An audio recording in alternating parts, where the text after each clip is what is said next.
बोलिए श्री प्राणनाथ प्यारे की जय। बोलिए श्री सद्गुरु महाराज की जय। सर्व सुंदर साथ की जय। सुंदर साथ जी, आज का टॉपिक जो है वो ये है कि वाणी कहती है कि अर्श की कंकड़ी भी 14 तबक को उड़ा देगी। तो ऐसे में जब सुंदर साथ का भाव है कि जब धनी देवचंद जी को दर्शन हुआ या मेहराज ठाकुर जी को दर्शन हुआ या किसी भी परमहंस को कोई भी दर्शन होते हैं, तब ये 14 तबक का ब्रह्मांड उड़ता क्यों नहीं है, जबकि अर्श की कंकड़ी भी 14 तबक को उड़ा सकती है। तो ये ब्रह्मांड टिका कैसे हुआ है? राजी यहाँ पर आए भी हुए हैं, लेकिन 14 तबक का ब्रह्मांड भी टिका हुआ है। तो ये कैसे संभव हो पाया है? तो आज इसी विषय पे बात करते हैं हम लोग। विमला दीदी, आपको बुलाना चाहूंगी। सबसे पहले आप बताइए क्या कहना चाह रही हैं कि ये कैसे पॉसिबल हुआ? मैं तो आधी नींद में हमारी जाग रहे, तू थकी हुई हूँ कल की। आवाज आपकी साफ नहीं आ रही दीदी।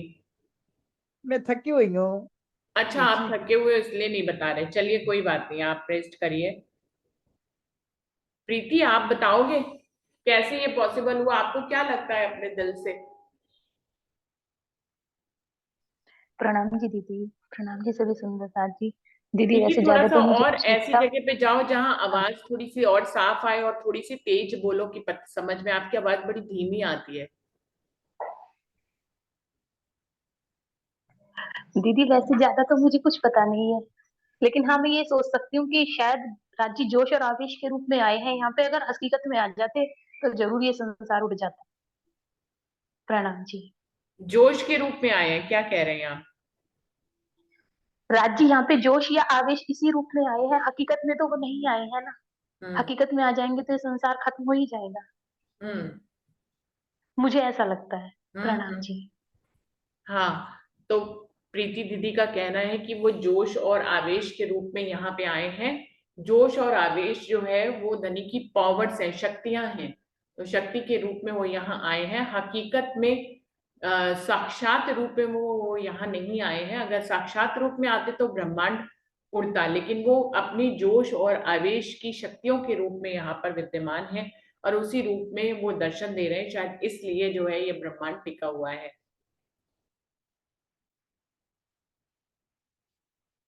वर्षा, आप आओ, आप क्या कहते हो?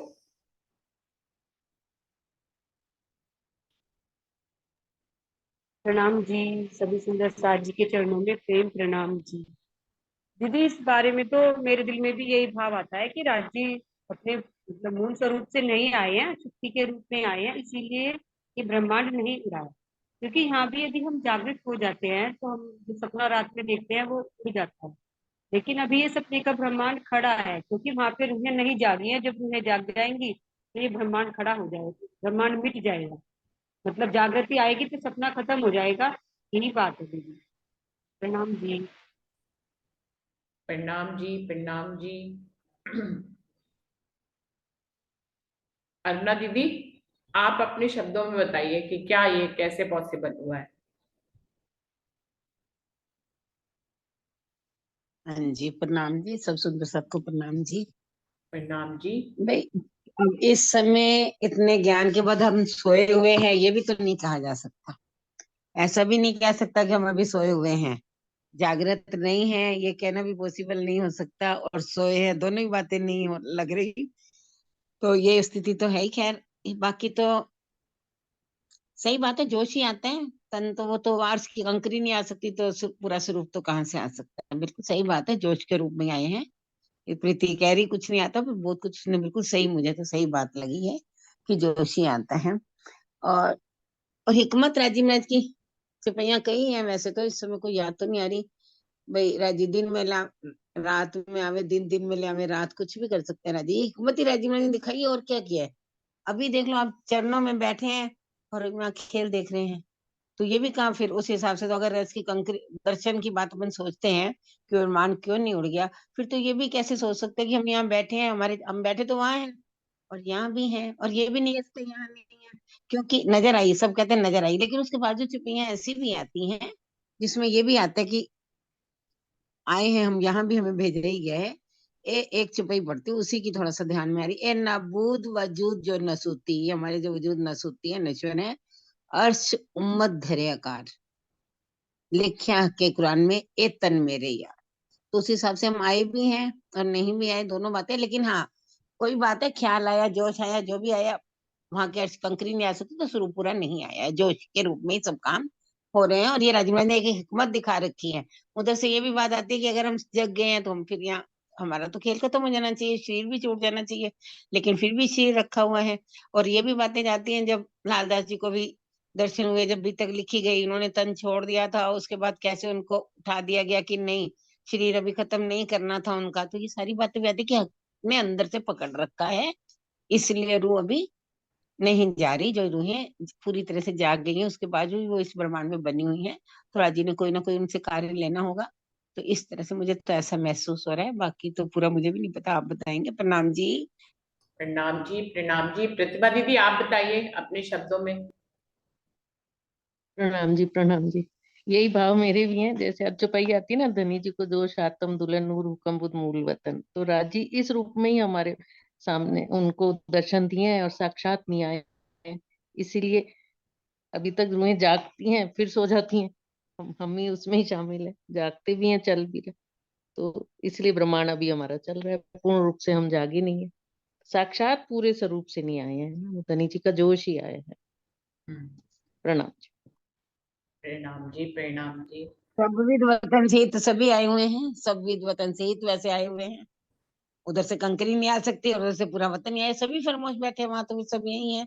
धनी भी तो आए होंगे यहीं पे ही, कैसे रह सकते हैं हमारे बिना। उन्होंने कहा ही था मैं भी आऊंगा, और अपने से पहले वो आए, सिपाही भी आती है, हमसे पहले आए श्री राज।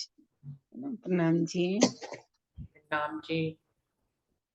डॉली दीदी, आप क्लियर करो अब।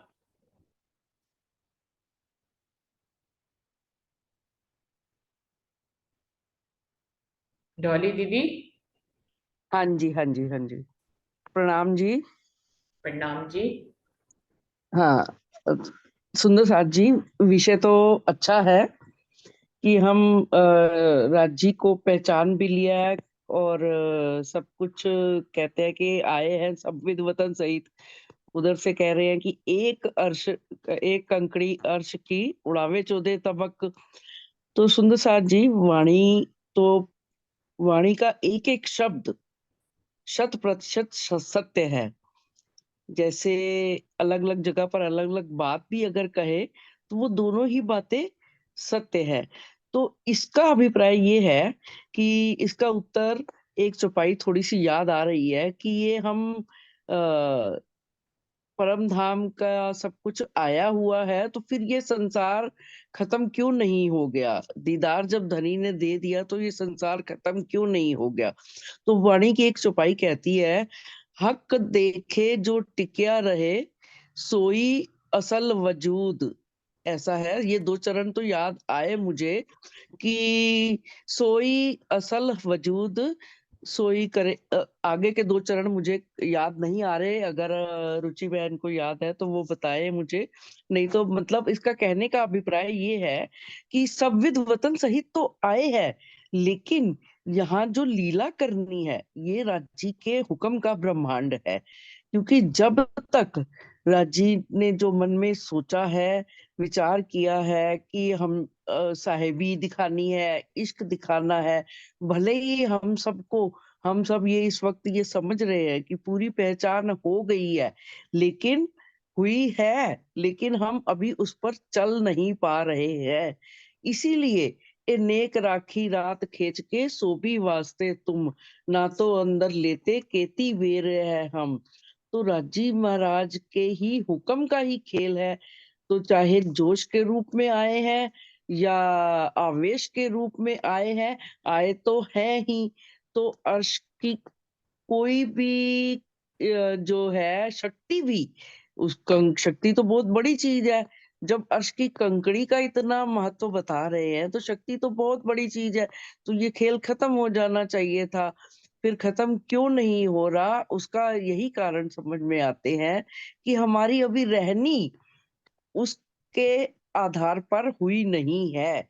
और जब तक जो और भी बातें लिखी हैं वाणी में तो कि 12,000 ब्रह्म सृष्टियां जब तक जाग नहीं जाती, पूर्ण रूप से शाकुंडल शाकुमार जब जागेंगी तभी इस खेल को अखंड किया जाएगा। तो सुंदर साथ जी अभी ऐसा खेल में बहुत सी लीला मेरे को तो लगता है होनी बाकी है। और 12,000 ब्रह्म सृष्टियां तो अभी जागी ही नहीं। 400 साल है हुए हैं इस हमें इस खेल में आए हुए, और अभी तो परम धाम में तो एक क्षण भी नहीं बीता। और जब तक ये सारे 12,000 ब्रह्म सृष्टियों के जागने में कितना वक्त लगेगा ये तो धनी ही जानते हैं। हमें लग रहा है कि हम जाग गए हैं, लेकिन हम जाग के भी पूर्ण रूप से जागृत नहीं है। इसीलिए ये खेल को धनी ने अपने हुक्म से टिकाया हुआ है और देवचंद्र जी को दीदार दिया। तो उनका देह कहते हैं ना कि अगर दीदार हो जाए तो त्यों ही ये सुपन की देह तो उड़ जाती है, अर्थात मृतक समान हो जाती, मिट्टी में मिल जाती। लेकिन राजी महाराज ने अपने हुक्म से इस शरीर को रखा, देवचंद्र जी के शरीर को, क्योंकि उन्होंने अभी लीला तो प्रारंभ ही हुई थी। और फिर महराज ठाकुर के हृदय में भी पूर्ण स्वरूप हृदय में विराजमान हुए। पूर्ण स्वरूप तो देवचंद्र जी के हृदय में भी थे और महराज ठाकुर के हृदय में भी पूर्ण स्वरूप युगल स्वरूप का जो है सिंहासन विराजमान हो गया। लेकिन ये शरीर को इसीलिए उन्होंने रखा, जैसे क्योंकि इंद्रावती जी ने तो हफ्से में अपना शरीर छोड़ ही दिया था, तो राजी महाराज ने अपना काम करवाना था, अर्थात सारी दुनिया को जागृत बुद्ध का निज बुद्ध का ज्ञान प्रदान करना था। महामती जी से जो जो काम होने थे, प्राणनाथ जी से जो जो काम होने थे, उन्हीं कामों को कराने के लिए वो शरीर उनका रखा। इसी तरह जिस भी परमहंस ने दीदार किया तो राजी के हुक्म उनके शरीर को बनाए रखता है। सुपन उड़े जब मोमिनो, उठ बैठे अर्श वजूद। तो उन्होंने अर्श को दीदार भी किया, सब कुछ किया, लेकिन क्योंकि उनकी अभी आत्म बहनें, हम ब्रह्मात्माएं इस संसार में अनेकों ब्रह्मात्माएं अभी भी भटक रही हैं, जिन तक अभी ये ज्ञान नहीं पहुंचा। जैसा कि अभी हमारे पूज्य राजन स्वामी जी ने भी 105 दिन की जागनी यात्रा अलग अलग स्थानों पर जाकर की, क्योंकि ये विश्व इतना बड़ा है, ना जाने किस स्थान पर परम धाम की कौन सी रूह बैठी हुई है। इसीलिए ये जागनी का कार्य अभी चल रहा है, अनेक स्थानों से अनेक रूपों में चल रहा है। सुंदर साथ जी, ये तो कायम ये संसार तभी समाप्त होगा। अर्श की कंकड़ी का बल तो अपार है, अर्श के पशु पक्षियों का बल अपार है, वो हम सब ने वाणी के द्वारा जाना। जब तक इस बात को पूरा संसार नहीं जान लेगा, क्योंकि अखंड तो संसार को करना है, ब्रह्मात्माएं ही नहीं अभी पूरी जागी। संसार को अखंड तो तभी किया जाएगा ना जब सारी ब्रह्मात्माएं जाग कर प्रेम के मार्ग पर अपनी रहनी को सुधार कर चल पड़ेंगी। तभी ये वजूद और ये संसार समाप्त होगा और बहिस्तों में संसार के सारे जीव अखंड होंगे। ईश्वरी सृष्टि अपने स्थान पर, ब्रह्म सृष्टि अपने स्थान पर पहुंचेगी। सुंदर साथ जी, मुझे तो यही लगता है कि धनी ने ये कार्य करने के लिए ही ब्रह्मात्माओं को अभी खेल को बना रखा है, नहीं तो इस संसार को समाप्त करने में धनी को तो एक क्षण भी ना लगे। पलक झपकने से भी चौथाई एक एक जरा से हिस्से में ही ये संसार तुरंत का तुरंत लय हो जाए। राजीव महाराज का बल तो इतना है। जब उन्होंने जब त्रिदेवा को हुक्म दे रखा है इस संसार को चलाने का, बनाने का, उनका ही बल अपार है, तो फिर हम अपने धनी के बल का तो शुमार कर ही नहीं सकते, वो बेशुमार है। उनके हुक्म से ही ये संसार बना है। और जब तक हुक्म, इसलिए ना सुंदर साथ जी कई बार हम कीर्तन में बोलते हैं ना कि अब हुक्म को हुक्म दो धनी की ये खेल खत्म करे और हमें परम धाम के सुखों में जागृत करे। सुंदर साथ जी, मुझे तो यही भाव मेरे हृदय में अभी आ रहे थे जब ये विषय को दिया गया कि ये खेल क्यों अभी तक टिका हुआ है, ये वजूद क्यों टिका हुआ है। तो उसका सीधा सा उत्तर है कि धनी के हुक्म से ही ये खेल टिका हुआ है। प्रणाम जी। प्रणाम जी। सुंदर साथ जी, कोई और अपने भाव रखना चाहेंगे? बबीता दीदी आई हैं क्या? बबीता दीदी आज नहीं आई है ना? प्रणाम जी दीदी। दीदी हाँ मेरे जी। दिल में ना एक भाव आ रहा है कि जैसे इसमें कहा गया है ना कि भी 14 तबक उड़ जाएंगे, तो इसके दो भाव हैं, एक बातूनी एक जाहिरी। एक जाहिरी 14 तबक उड़ेंगे, और जैसे परमहंसों ने एक इसमें वाणी में चौपाई भी आती है कि परमहंस बिन कौन कहे जिन तजे हैं तीन शरीर। तो परमहंसों ने दीदार किया, तो 14 तबक जैसे बाहर हैं ऐसे ही शरीर के अंदर भी हैं। तो उनका तो शरीर उसी टाइम उड़ गया ना, उन्होंने तो अपने शरीर से परे हो गए वो। उसमें एक बार चर्चा में मैंने सुना भी है अमित जी की, तो वे बता रहे थे कि रामरतन महाराज जी के बारे में कि एक बार किसी सुंदर साथ जी ने उनसे पूछा कि भाई कयामत कब आएगी, प्रलय कब होएगी। तो उन्होंने कहा भाई मेरा हाथ तो बटन पे है, तेरी तू जाने, मैंने तो अपनी प्रलय कर ली, तू अपनी खुद जान। तो महाराज जी की तो प्रलय उसी दिन हो गई जिस दिन महाराज जी ने राज्य के दीदार कर लिए। तो एक मुझे इसका ये भी लगता है कि इसका बातूनी भाव ये है कि जब हम राज्य के दीदार कर लेंगे तो प्रलय तो हमारी उसी दिन हो जाएगी जब आत्म अपनी परात्म को राज श्यामा जी का दीदार कर लेगी। तो ये भी मुझे इसमें एक बातूनी भाव नजर आता है, क्योंकि इसमें कबीर जी के एक दोहे में भी आता है ना, जो पिंडे सोई ब्रह्मांडे, जो ब्रह्मांड में है वो इस पिंड में भी है। प्रणाम। पूरा क्लियर करिए दीदी। प्रणाम जी। बिल्कुल। बिल्कुल बिल्कुल वर्षा जी, मेरे मन में भी यही आ ही रहा था, अभी जीते जी मार मेरे मन दिया में भी आपको। ये था, अंदर के 14 बिल्कुल। तबक जब आपके हटेंगे हाँ, तभी आप 14 तबक रद्द वैसे कर दिए हमने, सही बात। ऐसे बातूनी रूप से और तो हो गए, सारा जहरी रूप में हम दिख रहे हैं, जहरी रूप में परमहंस दिख रहे हैं, बातूनी रूप में तो मतलब उन्होंने खत्म कर ही रखे अपने आप को। प्रणाम जी। प्रणाम जी। प्रणाम जी। सुंदर साथ जी, ये जो टॉपिक है उसमें उन्होंने ये बात जो पूछी है वो चौपाई के माध्यम से पूछी है कि चौपाई में ऐसा लिखा है, धनी ने स्वयं लिखा है कि अर्श की एक कंकड़ी भी यहाँ नहीं आ सकती। ये जो हम लोगों ने उत्तर दिया है जाहिरी या बातूनी रूप में, ये एक अलग बात है कि जब धनी का दर्शन होता है तो 14 तबक हमारे अंदर वाले उठ जाते हैं, क्योंकि हम पिंड और ब्रह्मांड हमारा 5 तत्व का ही बना है। जैसे बाहर 5 तत्व है वैसे अंदर 5 तत्व है। तो 14 लोग हमारे अंदर के उड़ जाते हैं, या हम बातूनी रूप से तन से अलग हो जाते हैं, हम तो अक्षरातीत में हो जाते हैं। तो इस तरह से हमारा ब्रह्मांड खत्म ही हो जाता है। लेकिन उन्होंने इस चौपाई के माध्यम से ही ये पूछने की कोशिश करी है कि ये सत्य है कि अगर अर्श की कंकड़ी भी यहाँ आएगी तो 14 तबक उड़ जाएंगे, यानी कि उसके नूर को वो सहन नहीं कर सकते ये 14 तबक, इसलिए ये उड़ जाएंगे, खत्म हो जाएंगे। तो फिर धनी यहाँ कैसे आए हैं? इस बात को इसी ढंग से समझा जा सकता है जो प्रीति दीदी ने कहा है कि धनी यहाँ पर अर्श की कंकड़ी भी यहाँ आई कहाँ है। आप जो बात कह रहे हैं सुंदर साथ जी कि अर्श की कंकड़ी भी 14 तबक को उड़ा देगी, तो धनी यहाँ कैसे आ गए? तो धनी देवचंद जी को कैसे दीदार दे दिया, कैसे महराज ठाकुर को दीदार दे दिया, परमहंसों को कैसे दीदार देते हैं? तो इसमें अर्श की कंकड़ी दीदार दे दिया है, इसमें अर्श की कंकड़ी नहीं आई है। सुंदर साथ जी, इस बात को हम ऐसे समझे कि अभी राजन स्वामी ने इसका उदाहरण दिया था, मैं कल परसों में सुन रही थी कि हम जब सूरज की तरफ देखते हैं तो क्या सूरज हमारी आंख में आता है या हम सूरज में चले जाते हैं? जब हम सूरज की तरफ देखते हैं तो सूरज हमारी आंख में आ जाता है। अब अगर वास्तव में ही सूरज धरती पे उतर आए, हम यहीं के उदाहरणों से बात को समझ सकते हैं। सूरज इतना गर्म है, जैसे ये बात कह रहे हैं कि अर्श की कंकड़ी यदि धरती पे आ जाएगी तो 14 तबक उड़ जाएंगे, वो तो एक बहुत बड़ी बात है। अगर सूरज भी, इस ब्रह्मांड का सूरज भी इस धरती पे आ जाएगा तो ये ब्रह्मांड उड़ जाएगा, अग्नि में परिवर्तित हो जाएगा। सूरज भी यहाँ नहीं आ सकता। तो अक्षरातीत का और वहां की अर्श की कंकड़ी का यहाँ आना तो बिल्कुल ही असंभव है। चौपाई में अगर ऐसे कहा है तो अक्षरातीत बिल्कुल सत्य तो कह रहे हैं।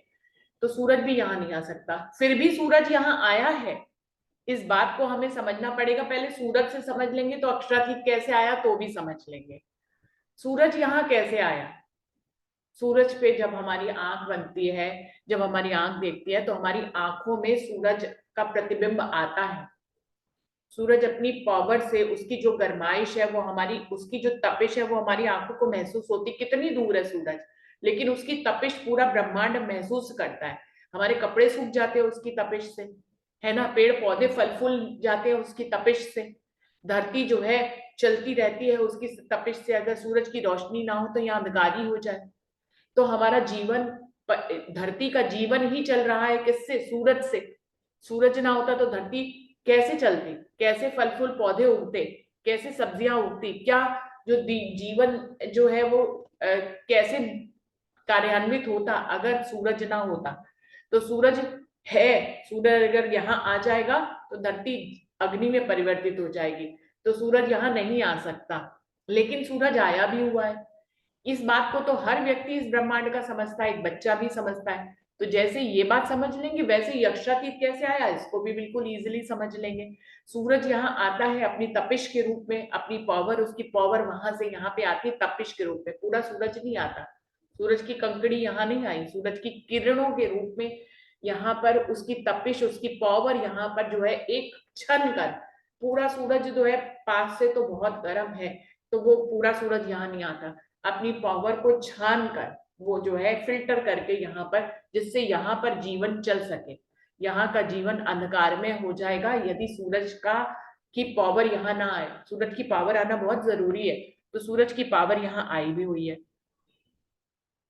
तो क्या कहेंगे हम अब? ऐसे ही एक दूसरा उदाहरण भी कि आकाश जो है, आकाश के अंदर हम सब हैं, हम सब आकाश के घेरे में ही तो हैं। तो क्या आकाश धरती पे आया है कि धरती आकाश में है?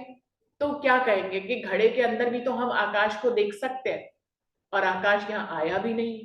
लेकिन यदि हम एक बर्तन में जल भर लें तो उसमें सूरज का प्रतिबिंब भी देख लेंगे, आकाश भी देख लेंगे। तो यही के ही ऐसे उदाहरण है जिनसे हम इस बिल्कुल इजीली समझ सकते हैं कि वो आते नहीं है फिर भी आते हैं। कहाँ आए हैं? ना सूरज यहाँ आया ना आकाश यहाँ आया, दोनों उसकी पावर्स यहाँ पे आई हैं। बिल्कुल ऐसे ही जो प्रीति ने कहा उसको मैंने खाली विस्तार दिया है। प्रीति ने सरल शब्दों में एक कि धनी आवेश के रूप में यहाँ पे आए, धनी जोश के रूप में यहाँ आए, धनी मिहिर के रूप में यहाँ आए, धनी इलम के रूप में यहाँ आए। आप किसी भी रूप में गिन लीजिए, धनी बहुत रूपों में यहाँ आए। धनी जो है इस तारतम वाणी के रूप में आ गए, यही के शब्दों में ये तारतम वाणी लिखी गई, धनी ने लिखवाई और इसमें अपनी पावर डाल दी, धनी यहाँ आ गए। आज हम ब्रह्मवाणी को धनी क्यों कहते हैं, अक्षरातीत क्यों कहते हैं, उनके चरण कमल क्यों कहते हैं? क्योंकि धनी अपनी पावर से इसमें विराजमान है। ऐसे ही किसी तन में, जैसे परमहंस के तन है 5 तत्व के बने हुए, लेकिन उसमें धनी अपनी पावर से सबित वतन सही उनके हृदय में विराजमान हो गए पावर से, तो धनी आ गए यहाँ पे। और 14 तबक का शरीर भी ये जो 5 तत्व का है नहीं उड़ा। ऐसे ही धनी देवचंद जी को धनी ने अपने आवेश से दर्शन दिया और आवेश से उनके हृदय में विराजमान हुए, तो तन नहीं उड़ा। ऐसे ही महराज ठाकुर को भी अपने आवेश से धनी ने जो है दर्शन दिया, उनके हृदय में विराजमान हुए सबित वतन सही, लेकिन तन नहीं उड़ा। अगर साक्षात रूप में सुंदर साथ जी समझना होगा, पावर के रूप में आए हैं, हुक्म के रूप में आए हैं, सत्ता के रूप में आए हैं, मिहिर के रूप में आए हैं, जोश में आए हैं, आवेश में आए हैं, जागृत बुद्धि के रूप में आए हैं, लेकिन साक्षात नहीं आए हैं। एक खास बात, इन सब रूपों में आए लेकिन खास बात है कि वो साक्षात नहीं आए। अर्श की कंकड़ी 14 तबक को उड़ा देगी यदि वहां की कंकड़ी साक्षात रूप में यहाँ आ जाएगी। तो इस बात के भेद को समझना है कि पावर के रूप में आना और साक्षात रूप में आना दो अलग अलग बातें हैं। साक्षात रूप में नहीं आए हैं क्योंकि अगर आ जाएंगे तो 14 तबक टिकेगा ही नहीं। पावर के रूप में आए हैं जिससे कि 14 तबक नहीं उड़ते हैं। भावों के रूप में आए। सुंदर साथ जी, आपका एक रिश्तेदार, आपकी एक बहन दिल्ली में रहती है, लेकिन अभी वो कानपुर में नहीं है। मैं अपनी बहन को जो है ध्यान के माध्यम से या भावों की गहराई में, प्रेम की प्रगाढ़ता में मैं अपनी बहन को अपने पास ले आती हूँ, तो वो मेरे दिल में आ जाती है। मेरे दिल में, मैंने उसको देखा हुआ है, सुना हुआ है, समझा हुआ, मेरे दिल का एक हिस्सा है, तो मेरे दिल में आ गई मेरी बहन। आ गई कि नहीं आ गई? अब वो आई भी नहीं है लेकिन आई भी है। वो तो अपनी जगह पे ही है, लेकिन वो भावों के रूप में मेरे दिल में आ गई, वो प्रेम के रूप में मेरे दिल में आ गई। तो वो जो है प्रेम के रूप में धनी आए हुए हैं, इलम के रूप में धनी आए हैं, मेहर के रूप में आए हैं, सत्ता के रूप में आए हैं, हुक्म के रूप में आए हैं, नजर के रूप में आए हैं। कितने रूप बताएं धनी किन किन रूपों में आए हैं। हर रूप में धनी यहाँ आए हैं, लेकिन साक्षात नहीं आए। साथ में एक बात जोड़ लीजिए, वो साक्षात नहीं आए। जैसे मेरी बहन साक्षात नहीं आई है, जैसे सूरज यहाँ साक्षात नहीं आया है, जैसे आकाश साक्षात नहीं आया है, लेकिन आए भी हैं। इसके ऊपर भजन तो आगे बना है, उसके पहले का एक दो लाइनें हैं कि ये ख्वाब हकीकत तो नहीं, ये ख्वाब हकीकत तो नहीं, बस ख्वाब ही तो है। आए नहीं है हम यहाँ, मगर आए भी तो है। फिर आगे भजन है कि ये डगर बहुत है कठिन, मगर है हमारी तो बस ये डगर। तो सुंदर साथ जी बिल्कुल सत्य है कि परमधाम की कंकड़ी इस 14 तबक को उड़ा देगी। तो कंकड़ी भी यहाँ नहीं आई, धनी भी नहीं आए, साक्षात कुछ भी नहीं आया, रूहें भी यहाँ नहीं आई। बार बार तो ये बात धनी बताते हैं अपनी वाणी में कि साक्षात यहाँ कुछ नहीं आया, रूहें भी नहीं आई है। अर्श की कंकड़ी की तो बात है, क्या ही आएगी, रूहें भी नहीं आई, राज्य भी नहीं आए, सब परमधाम में ही है। और अगर बहुत गहराई से समझेंगे तो और भी बात निकल आएगी कि कोई कहीं परमधाम से बाहर है ही नहीं, ये खेल ही परमधाम में चल रहा है। हम इस समय भी परमधाम में ही है, परामोश होके बैठे हैं तो परमधाम में ही है। और अगर खेल में खुद को जाने तो खेल भी परमधाम में, राज्य के दिल में ही तो चल रहा है। कौन यहाँ आया? कोई भी नहीं आया।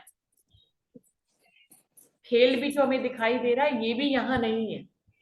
इस खेल को तभी तो आकाश का फूल कहा गया, तभी तो बाज का पूत कहा गया। ये खेल है ही नहीं, इसके उड़ने की तो बात ही नहीं आती है।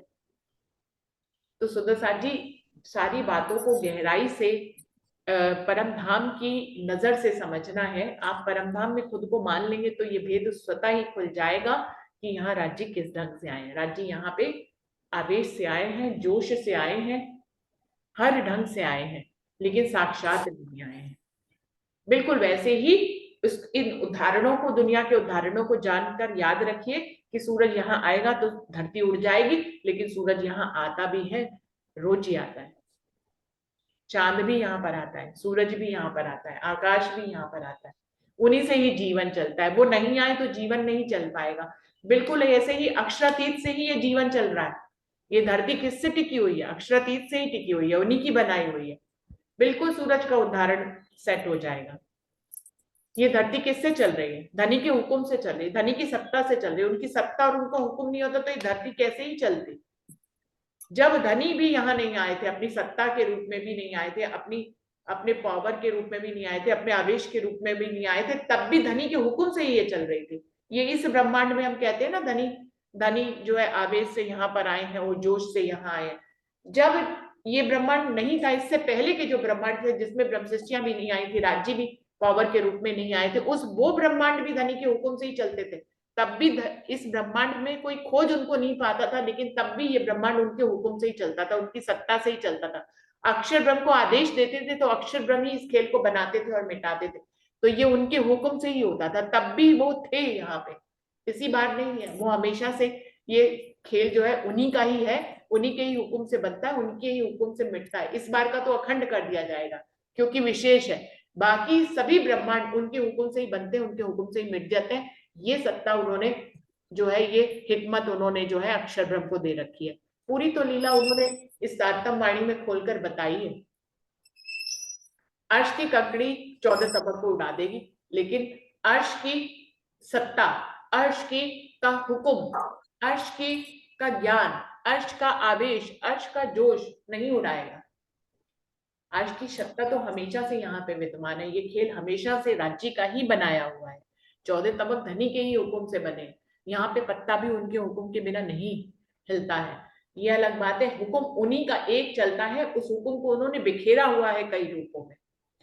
पहले अक्षर ब्रह्म से के पास वो हुक्म आता है, फिर अक्षर ब्रह्म से वो अव्याकृत में हुक्म आता है, अव्याकृत से वो महाविष्णु में हुक्म आता है, महाविष्णु से आदि नारायण में आता है, आदि नारायण से ब्रह्मा विष्णु महेश में वो हुक्म आता है, ब्रह्मा विष्णु महेश से पूरी सृष्टि में ये हुक्म फैल जाता है। तो सुंदर साथ जी हुक्म तो एक वहीं से आता है, वो आगे आगे फैल जाता है आगे। तो हमें जाहिरी रूप में दिखाता है कि इस ब्रह्मांड को ब्रह्मा विष्णु महेश बना रहे हैं, एक पैदा कर रहे हैं, एक जो पालन कर रहे हैं, एक संहार कर रहे हैं, हमें दिखता है ये। तो क्यों जो हमारे ज्यादा करीब होता है उसको हम देख लेते हैं, इसीलिए हर एक ब्रह्मांड में उसकी सत्ता छुपी रह गई, जबकि उसी की सत्ता से ये खेल चल रहा है, हमेशा से कदीम से ये खेल चल रहा है। तो कदीम से उनके हुक्म से चल रहा है, कदीम तक चलेगा तो उनके हुक्म से ही चलेगा। ये ब्रह्मांड खत्म भी हो जाएगा फिर भी बनेगा तो उनके हुक्म से ही बनेगा। सत्ता के रूप में वो हमेशा यहाँ पे थे, है और रहेंगे, हमेशा से रहेंगे। लेकिन इस ब्रह्मांड में वो ज्ञान के रूप में भी आ गए तो उन्होंने ये भेद खोल दिया, वरना तो हम इस भेद से भी वाकिफ नहीं हो पाते। सुंदर साथी, तो धनी आवेश के रूप में आए तो धनी देवचंद जी का तन नहीं उड़ा, धनी आवेश के रूप में महराज ठाकुर के पास आए तो उनका तन नहीं उड़ा। आज भी परमहंसों को अगर दर्शन दे रहे हैं धनी तो तन नहीं उड़ेगा, क्योंकि सत्ता के, क्योंकि वो आवेश के रूप में आए, अपनी पावर के रूप में आए हैं। बिल्कुल वैसे ही जैसे सूरज जो है वो अपनी गर्माहट के रूप में अपने तेज के छनते छनते छनते छनते इस काबिल वो अपने तेज को बनाता है कि धरती पे आते आते उसको हम सहन कर पाए, इस रूप में वो अपनी शक्ति को भेजता है। और अगर वो इस शक्ति को ना भेजे तो ये ब्रह्मांड नहीं चल सकता। बिल्कुल ऐसे ही धनी ने अपनी आवेश को भी परमधाम की नूरी और साक्षात स्वरूप से छानते छानते छानते छानते इस रूप में यहाँ पर आए हैं कि हम उनको देख सके, महसूस कर सके, और वो छन के ही यहाँ पर आए।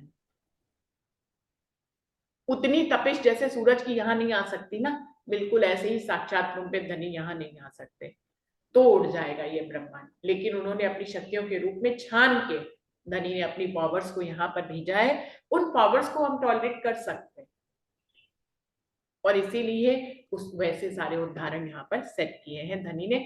और ये इन बातों को समझने के लिए ही चांद और सूरज और तारे बताए हैं, आकाश बनाए हैं, कि उनको हम समझ सके कि किस ढंग से यहाँ पर सूरज आया है, उसी ढंग से धनी यहाँ पर आए हैं। और उसमें कुछ भी यहाँ का उड़ेगा नहीं, साक्षात रूप में वो यहाँ नहीं, ना आए थे, ना आ सकते हैं और ना कभी आएंगे।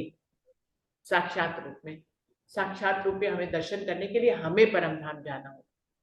हम परमधाम में अपनी मूल परात्म में जागेंगे तो हम धनी को साक्षात रूप में देखेंगे, हम भी साक्षात हो जाएंगे तो हम धनी को भी साक्षात स्वरूप में देखेंगे। हम भी यहाँ प्रतिबिंब में आए तो धनी भी यहाँ प्रतिबिंब में आए, सीधी सी बात है। सुंदर साथ जी कुछ अभी रह गया हो इसमें तो सुंदर साथ ऐड कर सकते हैं।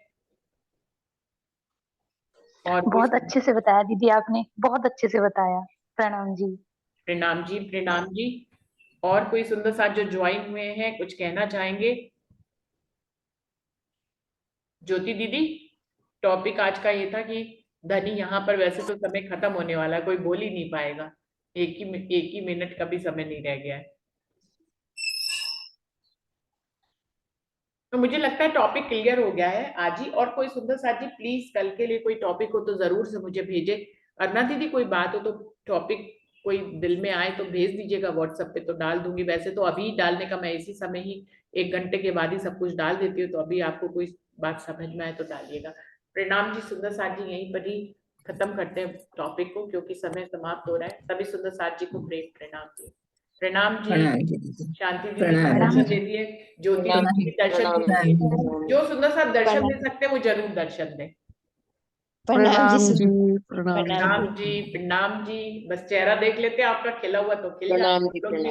प्रणाम प्रणाम जी। प्रणाम जी। प्रतिभा दीदी पहले क्यों नहीं खोलती हैं बोलते समय? मैं